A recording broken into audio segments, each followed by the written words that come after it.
ఒకప్పుడు పీఠంలో మహాస్వామి కూర్చునుండగా ఒక ఆవిడ బిక్కు బిక్కుమంటూ కన్నుల నీరు పెట్టుకుని కళ్ళొత్తుకుంటూ వరుస క్రమంలో వస్తోంది. స్వామి చేత్తో ఇంత కుంకం తీసి ఆవిడ చేతిలో వేశారు.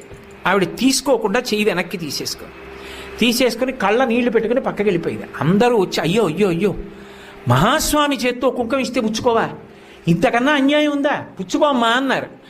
ఆవిడంది కాదు, నా భర్త మరణించాడు, ఆయన శరీరం కూడా లభించలేదు, అటువంటి వాడికి ఉత్తరక్రియలు ఎలా చెయ్యాలని అడగడానికి వచ్చాను భర్త మీద ప్రేమతో, నాకు కుంకం ఏమిటండి. అమ్మా కాదు, ఆయన చేత్తో ఇచ్చారంటే ఏదో ఉంది, త్రికాలవేది, పుచ్చుకో అన్నారు. కాదనలేక ఆవిడ చేయి చాపింది. కుంకం వేసి చూసి అన్నారు, అమ్మా నువ్వు సుమంగళివమ్మా, నీ భర్త బ్రతికున్నాడు, నీ భర్త తిరిగి వస్తాడు, బొట్టు పెట్టుకో అని సువాసిని పూజ అవుతోంది. ఆ సువాసిని పిలిచి ఈవిడ కొప్పులో పూలు తురమండన్నారు. ఆవిడ కొప్పు నిండా మల్లెపూలు